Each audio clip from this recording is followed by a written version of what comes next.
Hello everyone and welcome. This year's North Carolina Folk Festival is going to be action-packed.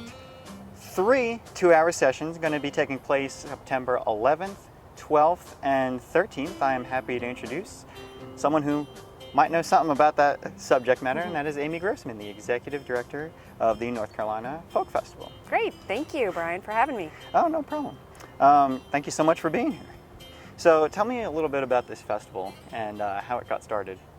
So the original festival, the Greensboro was selected back in 2015 to host the National Folk Festival, which is a touring festival that goes around to cities all around the country. Greensboro was chosen from a pool of several cities that had, submitted a proposal and sought the opportunity to host the festival. And Greensboro just had the right mix of things going on. A really vibrant downtown, a great supportive community with lots of volunteers, a lot of philanthropy, and also, something that was really important to the folks with from the National was, partnering with a city that they felt was set up for success to carry on a legacy event after the National. So that was baked into the original plans for the festival. So, we hosted the National Folk Festival here in Greensboro 2015, 16, and 17, and then beginning 2018, we transitioned to the North Carolina Folk Festival. And for the past 2 years, we have carried on that legacy of the National right here in downtown Greensboro. And it's so cool because they have essentially planted a seed here in Greensboro, and I guess that's the plan for them. You have to apply for this, and there's several cities that apply throughout this whole thing. Do you know how many applied throughout? I don't know the exact number, but just based on history and my familiarity with the National Festival, there's always several cities that are interested in and seek to host the event each year. So we're very fortunate here in Greensboro to be selected. Mm-hmm.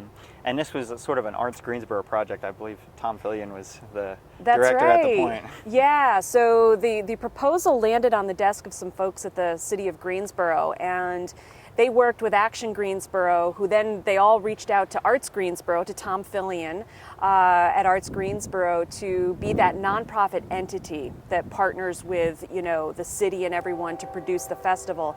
And Arts Greensboro was a big part of it for the first 4 or 5 years of the festival. Another thing that was baked into the plan was that at a certain point, the North Carolina Folk Festival would break off and become its own separate organization, its separate nonprofit from Arts Greensboro, and that's happened in the past couple of years. And tell me about that transition to make it into the North Carolina Folk Festival, because that's a big kind of a jumping point to create your own now. Yeah, it was, the great thing is we had, the wisdom and the resources that came from the National to really set us up with a strong foundation so that we could transition. It's always a big transition and kind of nerve-wracking when you're doing it on your own, but I think we pulled it off pretty well. But that's what we did in 2018, and, it's going great. And as we said in the beginning, this is going to take place on the 11th, 12th, and 13th with some virtual sessions, and tell me about those and how those are going to pan out. Yeah, so, like a lot of other events, we had to make a decision between March and, in the ensuing months about what we were going to do about our event. And, we decided in July that there was still just too much uncertainty for us to plan for an in-person event. And so that's when we decided to go all in on a virtual event. And we partnered very quickly with a company called 7 Cinematics, the video production streaming company. And through talking to them, we came up with the idea to do things a little bit differently with our virtual event. Instead of, trying to create an 8-hour experience that, people aren't going to sit there and do that. Let's focus and make a really rich experience that's kind of movie length. So that's why we decided to settle on, shooting for approximately 2 hours, multiple performances, do that over 3 nights, and really focus in on filming these performances, pre-recorded live performances, keep the aesthetic as much as we could of what a live performance experience on stage would look like. So that's what we did. We ended up arranging with 10 different North Carolina artists to be 9 North Carolina artists to be part of our program. One is special, and I'll talk about that in just a second. But the other thing we wanted to pair that with was filming in really special locations around Greensboro that have cultural and historical significance. So I'll just briefly mention, the other thing about that 10th performer, in early spring we started talking to the folks, our friends at the Carolina Blues Festival at the Piedmont Blues Preservation Society, and they were looking at having to cancel or postpone their May event. And as we were talking to them, we thought, you know what we do is kind of similar. There's alignment in what we do. Hey, Blues Fest, why don't you be part of the folk festival? There's some synergy there, let's do it. And so they're on board. So one of the segments, one of the performances that folks are going to see as part of the folk festival that will air is actually going to be featuring a blues musician named Veronica Jackson. And that segment was filmed out at the Underground Railroad Tree in Guilford, the Guilford Woods. And it's a really special tribute to Elizabeth Cotton, Libba Cotton, who is the wonderful musician from Chapel Hill, Grammy Award winner who, got into playing music later in life, but has had an influence on so many folk musicians across the world. So that's our tribute in partnership with the Piedmont Blues Preservation Society to Libba Cotton. Okay. And one of the things that was interesting is some of the locations you chose. I know it was the one out in Whitsett. You have the new carousel over there, which we just got to visit not too long ago when they just opened up to the public. Tell me about some of the locations and how those were chosen. Yeah, so we started with a very long list.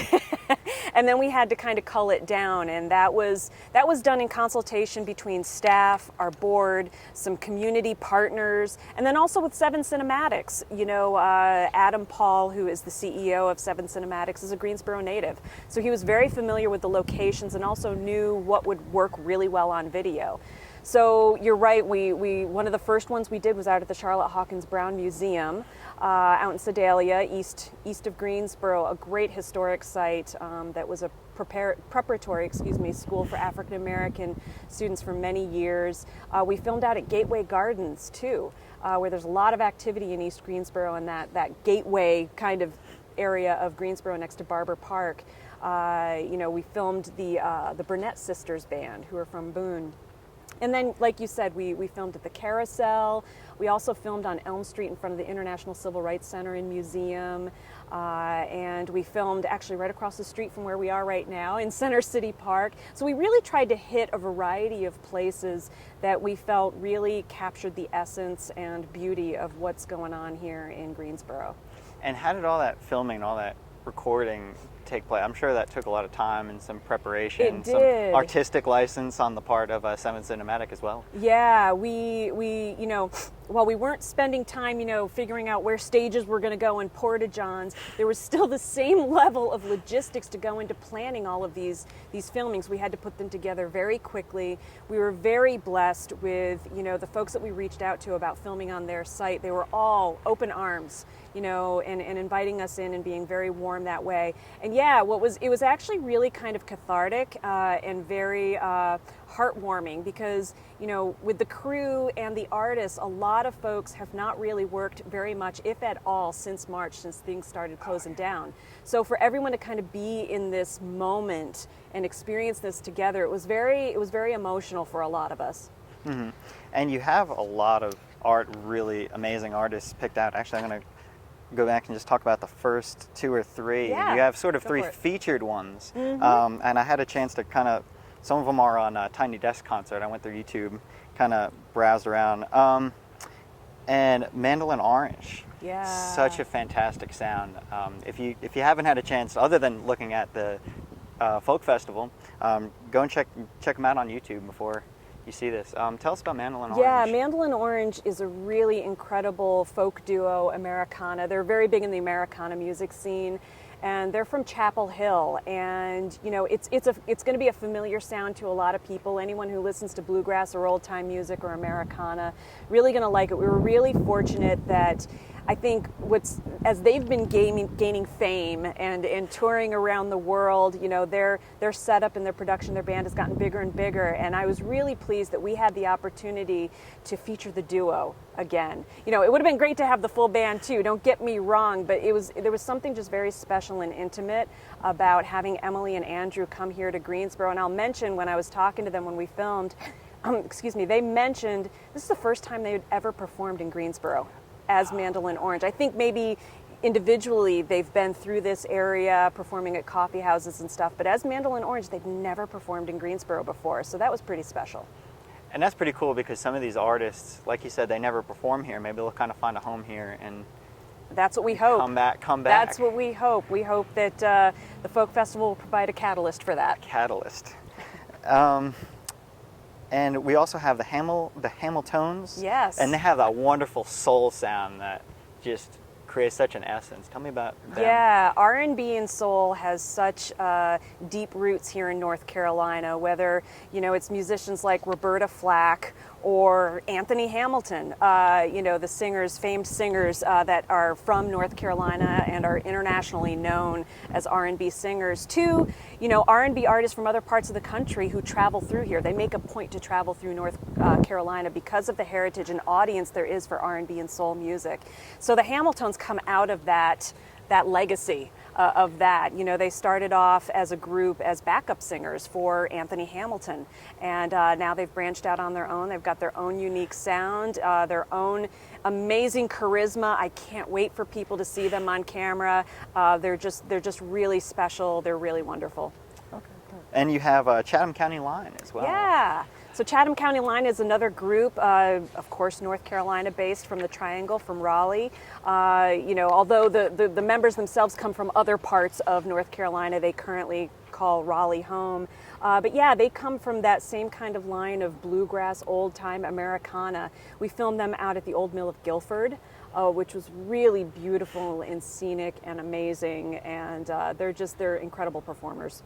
And we have the Burnett Sisters, an old bluegrass, old-time band from Boone.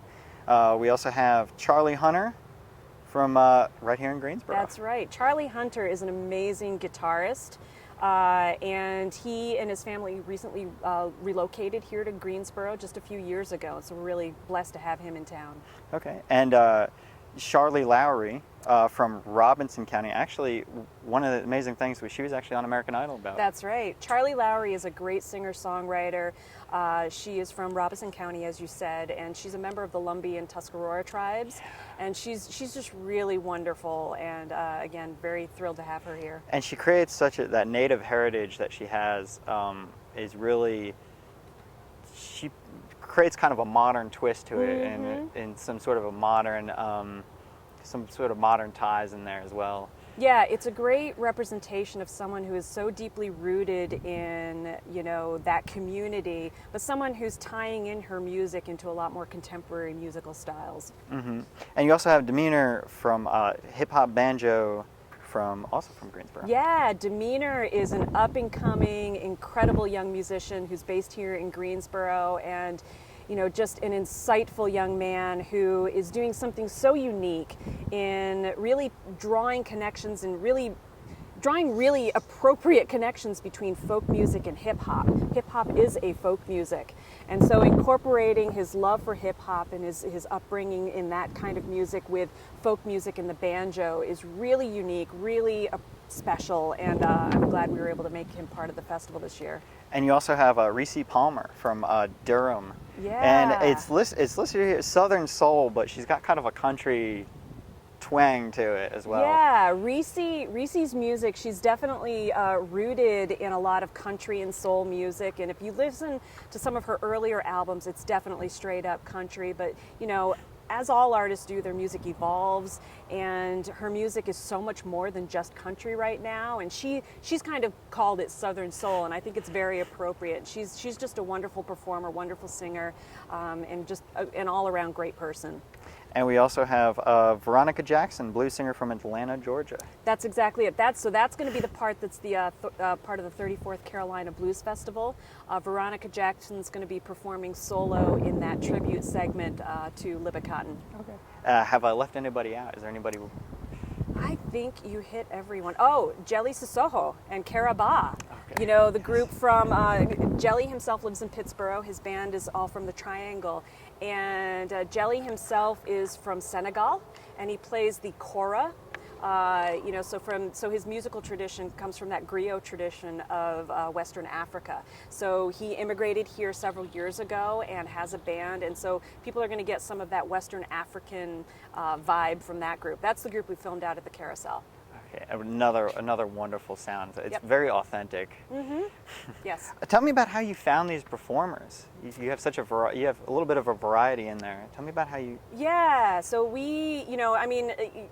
every year we're constantly thinking about how we curate the program of the festival. There's a lot of thought that goes into it. And this year we really wanted a variety of performers from different traditions, from different parts of the state. And of course making sure that we had some folks from Greensboro as part of the program. They're an integral part of what makes us who we are here in Greensboro. So, these are all of these performers I've been familiar with and followed for years, and some I've worked with before, some I've wanted to work with, and it just hasn't worked out because of scheduling. But fortunately for us, everything worked out. Unfortunately, schedules were quite open because most of the artists are not working as much as they normally would be. So we were very glad, though, to be able to coordinate that with them and give them an opportunity to pay it forward a little bit and put them to work for a little bit. And then, the payoff will be all the enjoyment from the audience. And it's funny because before, when you had before all the COVID stuff, and you'd actually have to, you had the map or the app, and you had to sort of pick what you wanted to see. You could sort of stand in the middle there and find what you wanted to see, and you had to be very picky about, okay, if I go over here, okay, wait a minute, there's some good food over there too, and there's good, 3 or 4 bands I want to see over there, and you really had to travel a lot. Here it's in your living room. Yeah, no, that's exactly right. So yeah, you're right. The typical in-person festival is going to be very multidimensional, and there are several different directions you can go. That's one thing about this year. It is more of a linear format, where you could sit down and watch the whole thing. But we hope that, especially with what Seven Cinematics has brought to the table in this partnership, that there is a lot of dimension and richness within the program, and I'm really excited for people to see it. I think we've got something really unique that's going to show off North Carolina and show off Greensboro. And where can people find this? Where will it be streamed? And so we're going to be streaming on several platforms, and I'll mention those in just a second. But the best place for people to go if they forget, and I can't remember this long list, is just go to our website at ncfolkfestival.com. That's going to be the best resource for getting linked up with the best way to watch it. So we're going to be streaming online through our online channels, YouTube, Facebook. The city of Greensboro is also going to stream online through their YouTube and Facebook platforms. GTN, our Greensboro Television Network, that a lot of folks here have access to through their cable provider or through Roku, if they have a Roku and they have that channel added. It will be broadcast on GTN. And then finally, the last place, well, not the last, we might be adding more, but one of the other major places that is going to open up this program to a worldwide audience is through our partnership with Seven Cinematics. We're also going to be streaming on nugs.net, that's N like Nancy, UGS.net. That is a concert streaming platform that has hundreds of thousands of members. That platform has a lot of pay-per-view options, but our content is going to be free to view on all of the platforms across the board, just like our normal festival. We're not going to charge admission. We're not going to charge people pay-per-view to watch it. We want people to see it. And the one thing I'll also add to that is after the festival premieres, September 11, 12, 13, it'll remain online for on-demand viewing thereafter, so people can check it out afterwards too. Cool. And tell me about your partnership with the Piedmont Blues Preservation Society. Yeah, so that came out of COVID when things were shutting down. The Piedmont Blues Preservation Society has been it's an all-volunteer run organization that's been here in Greensboro for 35 years. And they produce the annual Carolina Blues Festival that a lot of folks might be familiar with. This year is their 34th year of that festival.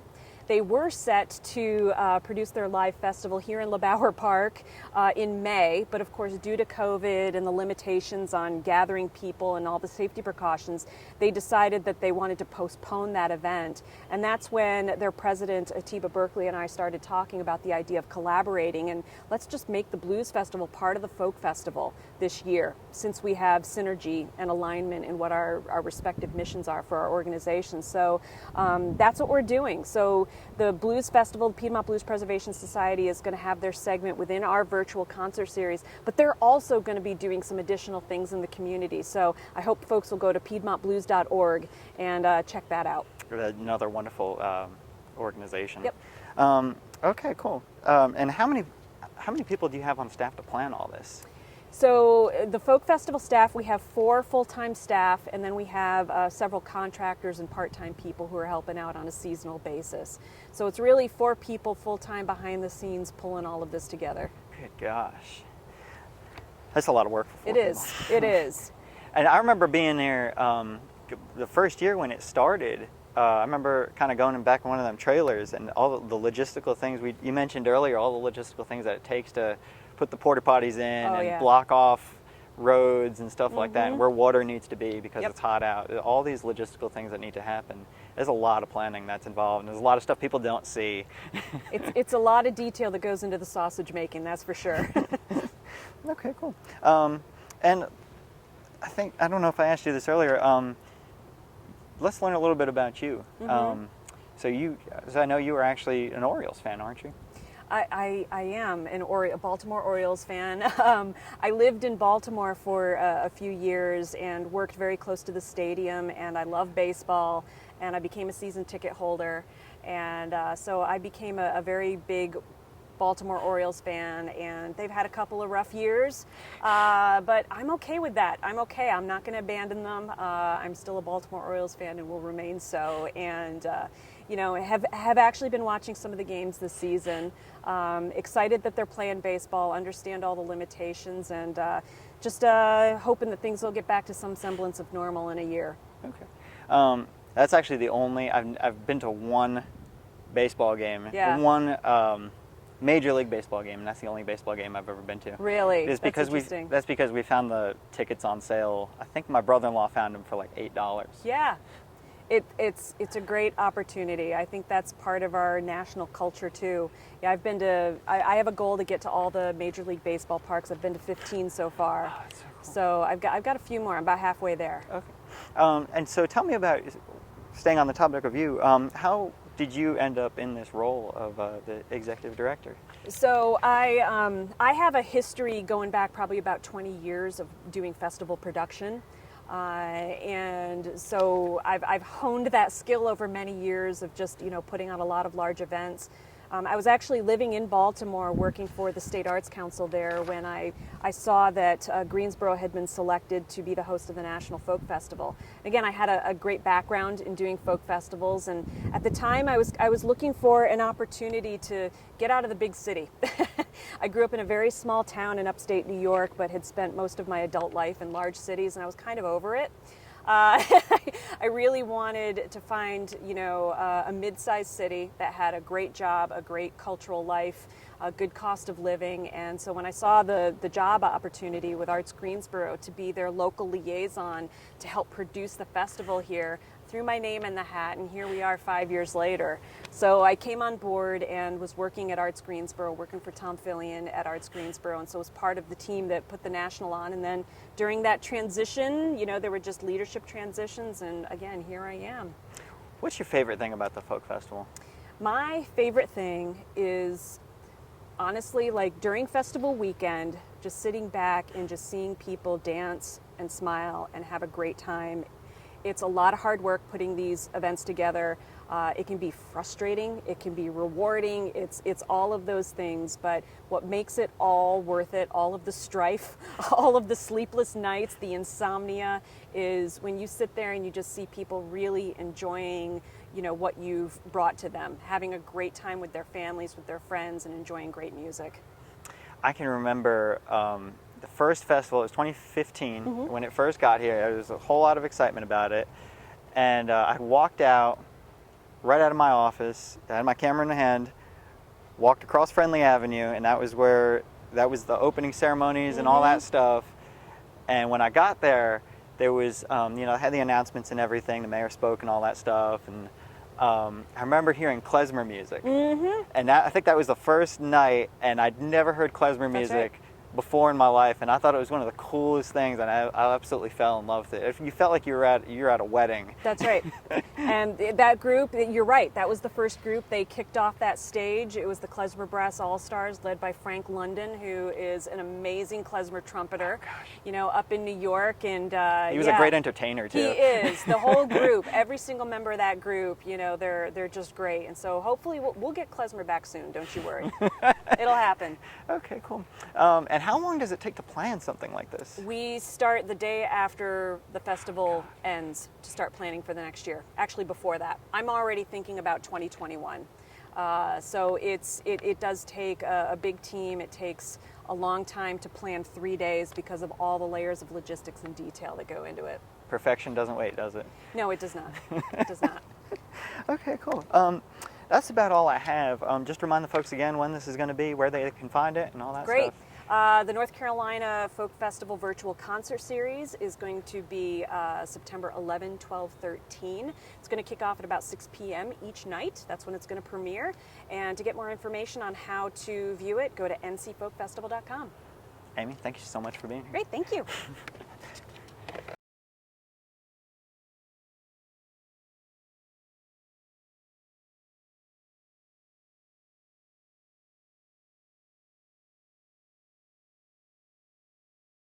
Rabbits munching on my clover patch, black crows crowing forevermore.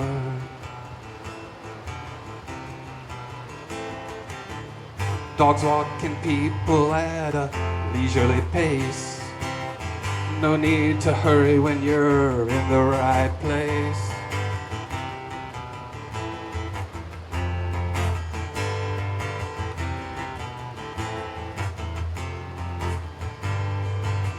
More than you need, but not too much. In the long run, the best way thrives. It's about reaching out and reaching in. It's not about list, it's not about size. A candle lit from a single lighter